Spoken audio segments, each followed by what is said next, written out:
James never looked forward to Emily's yearly work parties. He attended out of duty, not excitement, always feeling misplaced in his modest suit among the polished, ambitious crowd buzzing under Chicago's city lights. The rooftop venue glittered with chatter and clinking glasses. The skyline stretched as a breathtaking backdrop, yet none of it eased the heaviness building in his chest.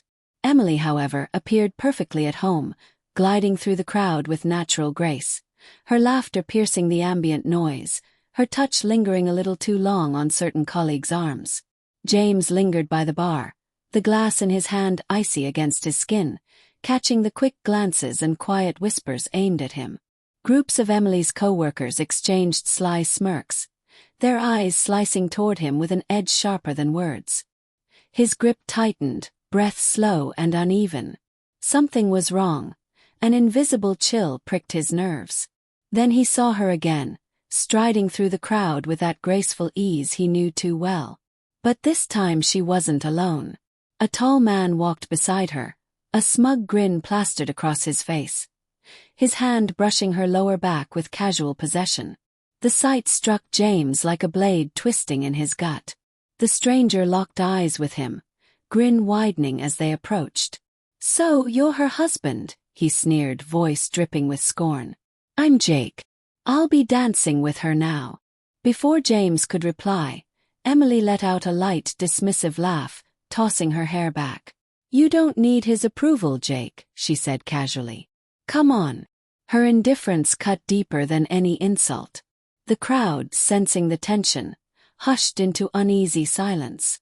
Jake noticed the tremor in James' clenched jaw, leaning closer to Emily, his fingers slipping under the fabric of her blouse, stroking her skin possessively.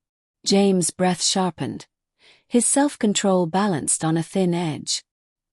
His hand drifted toward his jacket, brushing the cold steel of the weapon hidden inside. He didn't draw it fully, just enough for the dim gleam to catch Jake's eye. "Step away from her," James growled, voice low and sharp, slicing through the air. Jake glanced at the gun, then back at James, his arrogance unbroken. He edged closer to Emily, lips nearly grazing her ear. "What's the matter, James?" he taunted. "Afraid she prefers me." James' pulse thundered in his ears. His jaw locked so tight pain radiated down his neck.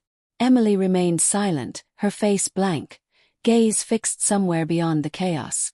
Jake leaned in, lips nearing her cheek, a taunt too far. James surged forward, his fist connecting with Jake's jaw in a brutal strike. The crack echoed across the rooftop, shattering the silence. Jake stumbled, clutching his face, crashing into a table that sent glasses and half-finished cocktails scattering across the floor. Gasps rippled through the crowd. Guests stepped back in alarm, others frozen as though trapped in a nightmare. Jake's smirk had dissolved, replaced by a twisted mask of rage and disbelief. Emily still hadn't moved. She stood motionless, pale and unreadable. James straightened, breath ragged, his fist dropping to his side as the weight of his actions pressed down like iron. A line had been crossed, one that could never be reversed. Security rushed in, seizing Jake and dragging him away as murmurs of shock spread through the rooftop. James stood firm, fists clenched, pulse still roaring. He gave Emily one last lingering look, a silent farewell to their fractured life, before walking through the stunned onlookers. His back rigid, his heart colder than the Chicago night. The rooftop's vibrant hum had collapsed into whispers and broken glass, a hollow echo of what once was. As Jake was escorted out, the sharp eyes of the guests followed him. His cocky posture had withered, smirk replaced by a bitter scowl, shoulders bent under humiliation. James felt a grim satisfaction. It wasn't just an exit, it was a reckoning, arrogance stripped bare. Yet that satisfaction faded fast. Emily, silent until then, suddenly erupted, her voice slicing the quiet like shattered glass. Tears streaked her face, eyes blazing with fury as she turned on him. "What the hell is wrong with you?" she shouted, words jagged with anger and despair. "You've ruined everything." Her accusations poured out, her voice rising above the crowd. Not once did she acknowledge Jake's behavior or her own part in the disaster. Instead, she painted James as the villain, the man who had destroyed the illusion she had so carefully built. The atmosphere shifted. The brief sympathy that had hovered around James quickly froze, hardening into a wall of judgment. Every gaze felt sharp with unspoken blame, leaving him exposed, the unwilling center of a collapsing reality. Yet as days unfolded, the truth unraveled like a loose thread. Jake's humiliation at the party was only the surface of a far deeper betrayal. What James believed to be a single lapse in loyalty was, in truth, the peak of a months-long affair between Emily and Jake. The warning signs had always lingered: stolen glances, hushed exchanges, laughter that carried hidden meanings. Painfully, James discovered that nearly everyone in her office had known, their whispers and smirks feeding his shame. He had been the last to see. The aftermath struck quickly and without mercy. Emily, once admired in her workplace, became an outcast. Her polished reputation fractured, colleagues pulling away as the scandal tainted her name. Jake too faced his downfall.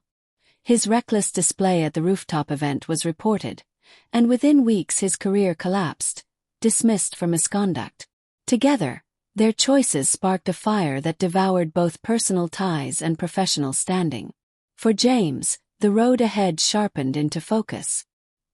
He refused to let guilt, pressure, or false loyalty keep him bound to a marriage anchored in deceit. Without hesitation, he filed for divorce. Painful, yet strangely liberating, the decision carved a turning point. Though the legal process drained him, it marked the moment he chose self-respect over a hollow promise. When the dust finally settled, James reflected on the truths earned through heartbreak. Remaining in such toxicity, he realized, would have cost far more than his marriage.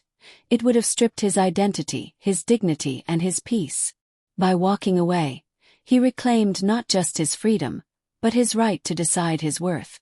It was a brutal clarity, yet one that gave him strength. From the wreckage, James emerged carrying a lesson etched into his soul. You cannot dictate another's loyalty, but you can choose how much of yourself you'll sacrifice for them. Those words, simple yet heavy, defined his journey. In leaving, James did more than end a broken union. He reclaimed his future. And with that act, he left behind a quiet truth for anyone standing at a similar crossroad. Sometimes the bravest choice is walking away from what breaks you, so you can finally build the life you deserve.